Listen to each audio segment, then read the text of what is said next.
cornerstone. Speaking on a Sunday is very difficult. Maybe as a regular player, I've adopted to the task. Sometimes defenders come in their numbers, and you just have to adapt and make sure you come out with a goal.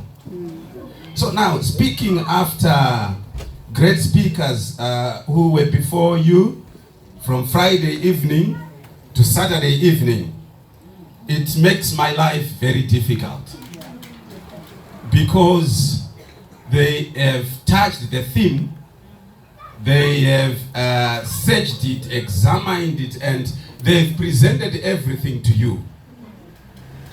So even you yourself, you are wondering what this man is going to speak about today.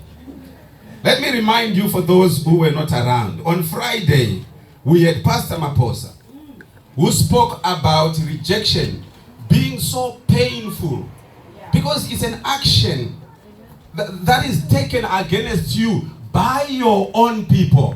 Maybe you might have forgotten. By your own people. Hallelujah. Amen. Against you. Yeah. That's why he was talking about Jesus coming to his own, but his own did not receive him.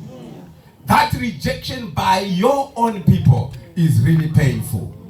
Amen. Amen. Hallelujah. Amen. But however, he spoke also about the builders and saying that the builders that we are talking about in this conference, we are not talking about ordinary builders, but we are talking about men and women, about men who were well grilled in the word of God.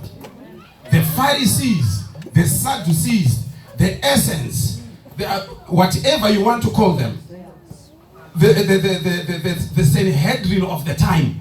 Those people who were drilled or who were educated in the law, educated in the Bible of the time. Those are the people who were supposed to receive Christ, but they rejected him. Hallelujah. He reminded us about rejection being the first step to your success. Hallelujah. Amen. Hallelujah. Amen. We maybe I'll pass through this, God, if God permits. On Saturday, Pastor Sam Shonga, the morning one was workshop. So I can't tell you what was happening in the workshops because I wasn't in the workshops. Saturday afternoon, we had Pastor Sam Shonga. She shared with us how it feels to be rejected. It was a testimony about her own life. A testimony is something that even the markers will throw away their red pens. Because it's not about any other expected format. It's not about any other expected protocol. But it is how it happened to you. It is how you express your feelings. But however, I still remember the teachers marking us on my journey to town or whatever happened during the holiday. And they give me a 5 out of 20. As if they took that journey. A testimony is something that reveals the feelings of somebody. So we were so blessed to share with Pastor Sam Shonga how she got affected with rejection and how she dealt with it. Amen. And last night, Pastor Akunandala, the bishop-elect, not these bishops that appear on flyers without following proper protocol.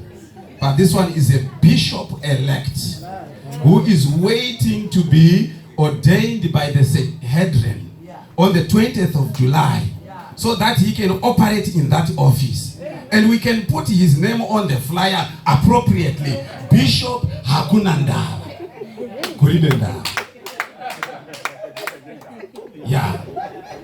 So that man, as the name suggests, No problem. Akulandava, Akuna Matata. He's not here, I can't say much.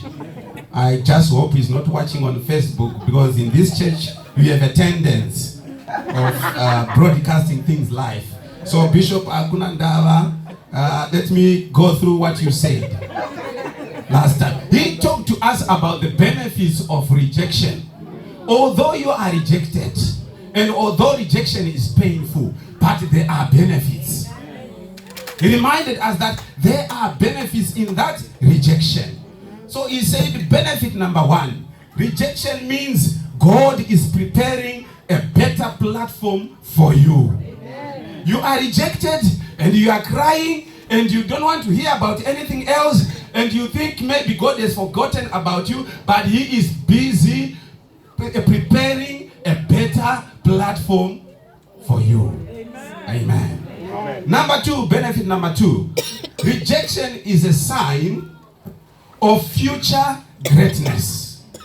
Amen. He said everything mustn't be a yes. There must also be a no. Because in life, everything is not a yes. As we are somehow coerced to treat our children positively all the time, just showing them positivity all the time. But when they go out, things will be difficult because they are not prepared from their own homes. Hallelujah. Let me leave this one. But I won't forget when he quoted from Jeremiah. Before I formed you, I knew you.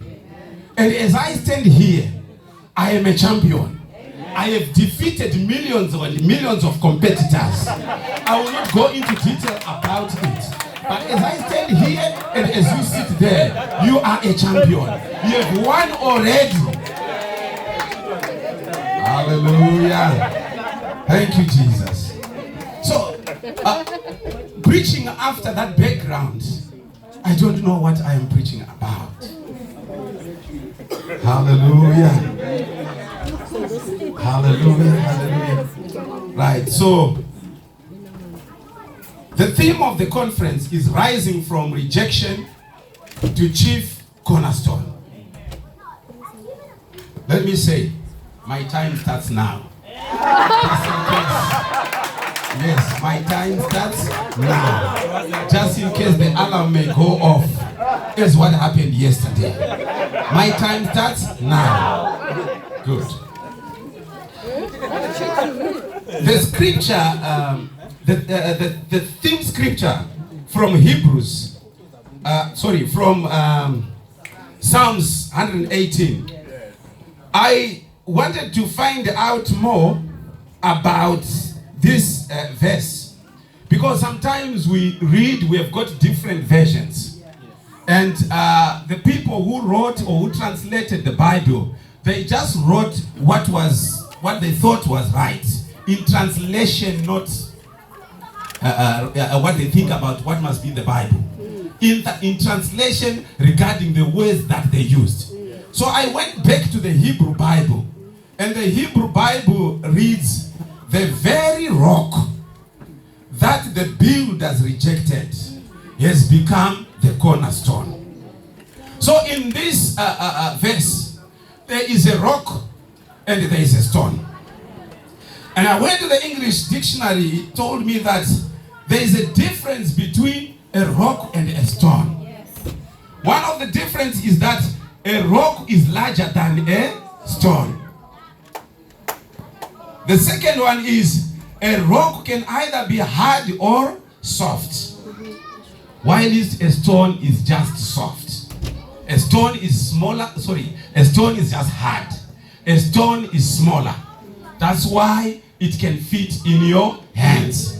So when they say they took a stone, it's not that they took a rock. They took a stone. Amen. So they rejected. I was so excited about this verse, and I said, oh, so in this verse, we hear about the rock and the stone, but referring to one person. That tells you that if this person had come in the form of a rock, the could not handle him. The builders could not handle him. But he lowered himself that he can be on their level, so that they have got that ability, or they are able to handle him. That's why the Bible says that even though he was God, he did not equate himself to God, but he lowered himself to be equal to man. So in that manner, he becomes a stone. So we are talking about the rock stone. And the writers have gone on to use this where these two words interchangeably. So does the preachers as well. Sometimes we say rock referring to a stone, stone referring to a rock, but just believe that we are talking about one person. Hallelujah. And on this conference, we're talking about one person. Thank you, Jesus. Christ as the rock. However, the two youth couples who were here started the whole thing. So I just want to go into the Bible and start to look at the history of this rock stone in the Bible. But for the sake of time, I don't want to be carried away. I will just limit myself to a few. There are so many examples of this rock in the Bible from Genesis to Revelation. But I'll just limit myself to only two. So in the book of Genesis, from chapter 28, verse number 11 to 15, we read of the story of Jacob running away from his brother Esau after he had fraudulently deprived his brother of his blessings. And I said fraudulently. Did you get that? After he had fraudulently deprived his brother of his blessings. Otherwise, after he had stolen his brother's blessings. So we are talking about a thief here. We are talking about a robber here. We are talking about a person who is not honest at all. Right? But when this person, Jacob, was traveling from Beersheba to Haran, he came to a place. The Bible says it was during the night. And he took a stone and put it under his head. When he put the stone under his head, that thief, that robber, had a dream. And he dreamt, and there was a ladder before him, which was on the ground. And the top of the ladder reached heaven. Angels of God were going up and down on that ladder. While he is leaning on the stone. While his head is on the stone. And he is now taken into a vision. Hallelujah, hallelujah, hallelujah. Can somebody get there? Chapter number 28, verse 13. Or I can quickly get there. This is a thief. This is a robber. This is somebody who is not worth any fellowship with holiness. But now, somehow this guy, we find him. He is in good fellowship with heaven, seeing angels of God going up and down the ladder. And the Lord appeared before him. Verse number 13, it says, and behold, the Lord stood above it and said, I am the Lord God of Abraham, your father, and the God of Isaac. The land on which you lie, I will give to you. Oh my goodness. I will give to you and your descendants. Verse number 14. Also your descendants shall be as the dust of the earth. You shall spread abroad to the west and the east, to the north and the south. And in you and in your seed, all the families of the earth shall be to whom? Where is that blessing coming from? It is coming from the thief. But however, besides that, my question is, Why? Jacob, having a bad character, Jacob, having sinned, he just immediately get into this fellowship with heaven, and a covenant is struck. I'm saying there's a covenant there. Those who read the Bible, they know that for there to be a covenant, there must be the shedding of blood. There must be blood for a covenant to be established. But now there's a covenant between God and a thief, and there is no shedding of blood. Ladies and gentlemen, I don't want to be carried away, but I just want to submit to you that the covenant was only possible just because Jacob took the stone and put his head on the stone. I'll stop it there. In Numbers chapter number 20, verse number 7, we hear about Moses and the Israelites. When they reached Kadesh, there was no water, and the people were thirsty. They wanted to do whatever they wanted to do to Moses and Aaron. They spoke, they reasoned with him, they blamed him, and said, you should have left us in Egypt. But God spoke to Moses and said to Moses, speak to the rock so that it may yield water for the people to drink. Speak to the rock. Hallelujah. Amen. Hey, as far as I know, from my experience and your experience too, when we deal with the rocks, we don't speak to them. When we deal with rocks, we strike. We use dynamite in this modern day. I don't blame Moses for making a mistake to strike the rock. The Bible says he struck the rock twice. And for those Bible readers, that is the mistake that caused Moses not to get to Canaan. Because when they were about to approach Canaan, I think Brother Moses was excited that I am about to accomplish my assignment. But now God took him aside as usual and said, come here, Moses. Just stand on this rock. Look over, what do you see? And he was seeing Canaan in its beauty. And he was reminded, because you did not speak to the rock, you struck the rock. And for that matter, you are not going into Canaan.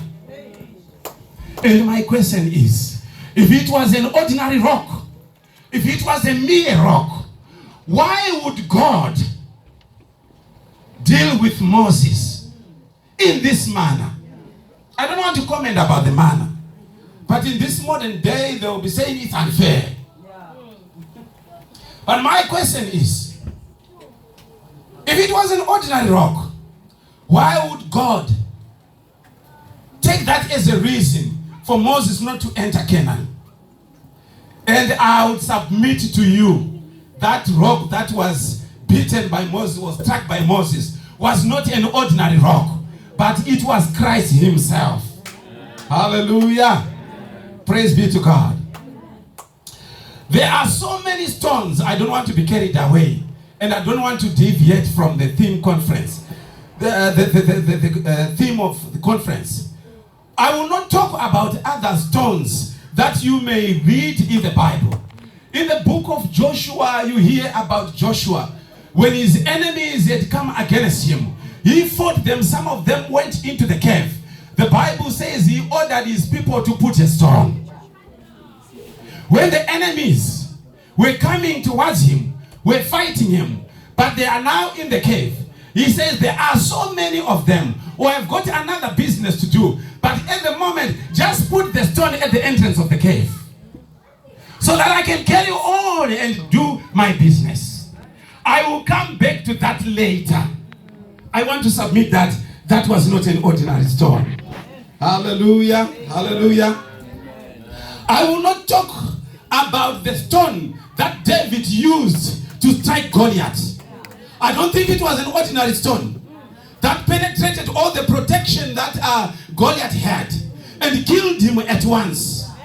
In short, I will submit that that was not an ordinary stone. That was Jesus. Hallelujah, hallelujah, hallelujah.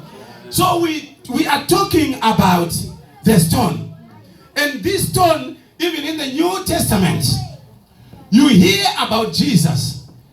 There's a great debate about this. The jury is still out as to who exactly was being referred to.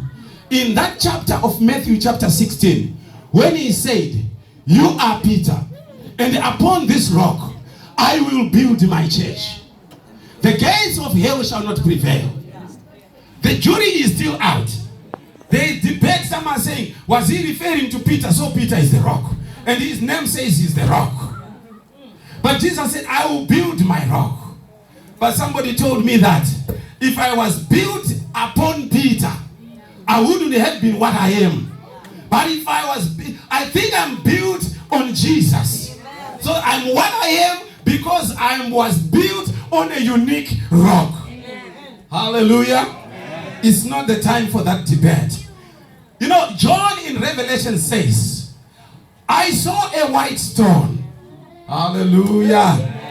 I know I feel excited. I feel like going on about this. But however, because of time, I still need your concentration.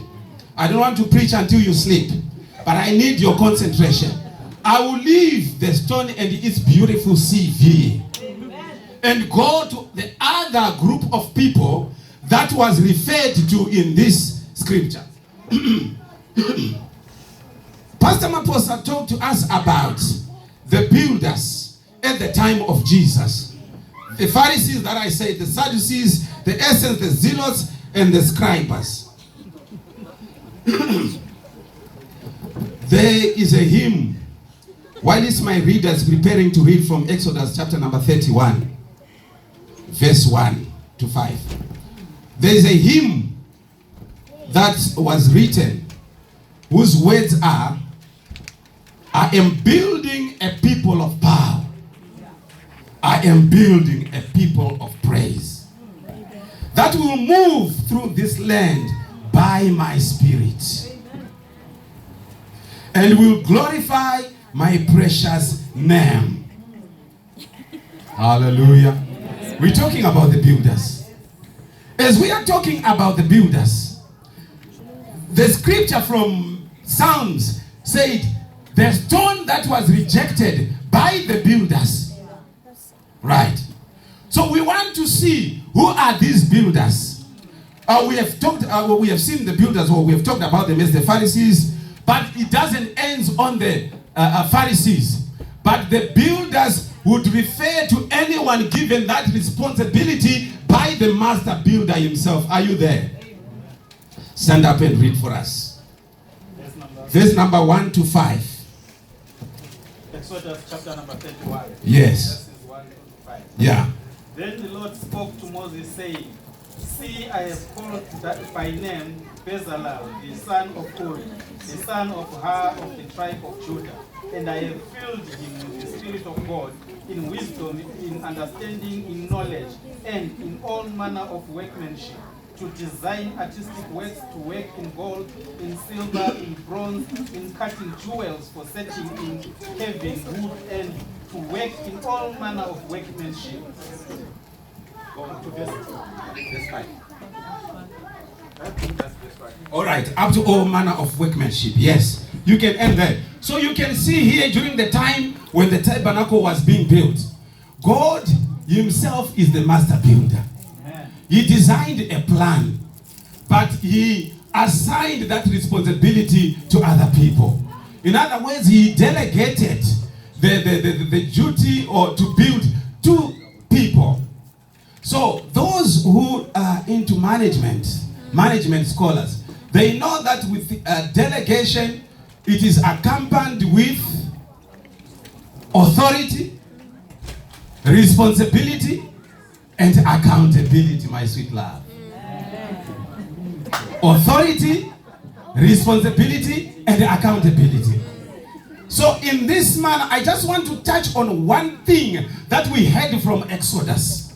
God is saying to Moses, "I have chosen Bezalel, and I have put the Spirit of God in him, in order for him to be able to perform all artistic work, to design in all workmanship. I have put the Spirit of God in him. So one quality that the builders must have is the Spirit of God. One quality that the builders must have is the quality of the Holy Spirit of God. It must be within them. Otherwise, if the Holy Spirit lacks, that's why we read from John chapter 1, verse number 10, that he came to his own received him not. Why is it that his own received him not? Because something lacked within the builders. The Holy Spirit was not within the builders. So they could not realize a stone that had a beautiful CV, a stone that was well known, a stone whose history was well documented. They could not recognize it. They could not realize that it was in their hands.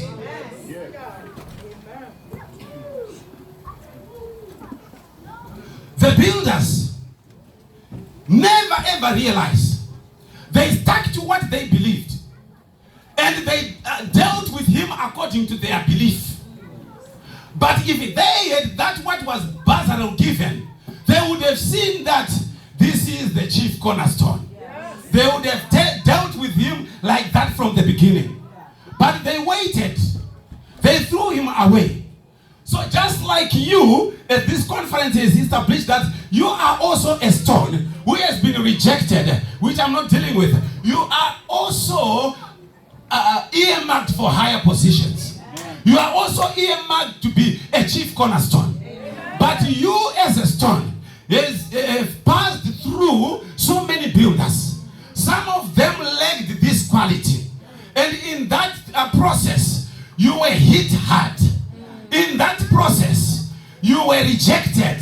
In that process, you found yourself worthless. It's not your fault. It's the builders who lacked the Spirit of God. You passed through the builders. I know some are saying that you should not touch on the ministers of the gospel. You should not touch on the anointed ones. Yes, I say you mustn't judge the anointed ones as well. And don't judge even those that belong to the devil. That's not your duty to judge.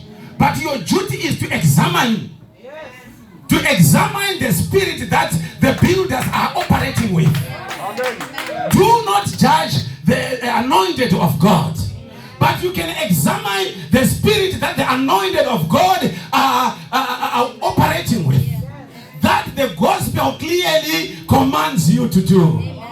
If you don't practice that, that is the reason why you end up in the builders who lack the quality of the Holy Ghost. That is the reason that you jump by yourself into the pool that is too deep for you to swim. You take yourself into trouble. I don't know what it is in English, but in the other language that I speak, they say Masokuda Mavanga Enyora.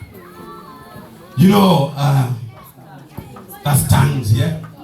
You know, in African tradition, the herbalists, they don't have these cannulas so that they can take their medicine through your veins. They use a razor blade to cut on your nerve so that they can put the powder. And that powder, once it is absorbed within your blood, it starts the healing process. So the idea here is, it's you who voluntarily goes to them and says, please, can you treat me? And they tell you, this is how we treat. So when you are crying and say, these scars are so painful, but we say, but you voluntarily went before that witch doctor.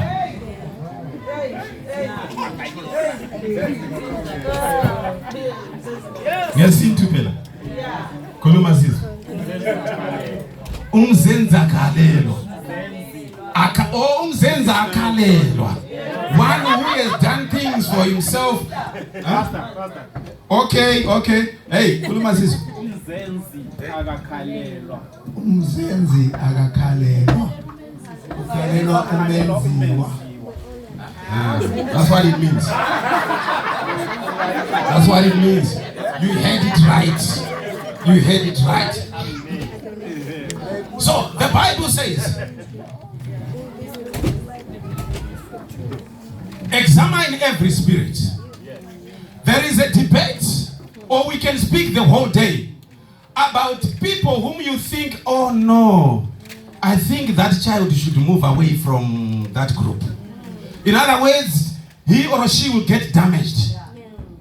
But if you go to the child and say, leave me alone, it's my choice, you'll be blamed, you'll be labeled the angel of the devil. You are disturbing, but you have examined, you have done your duty and say, oh no, I think those people are being damaged. Now I believe that every stone must exercise that right.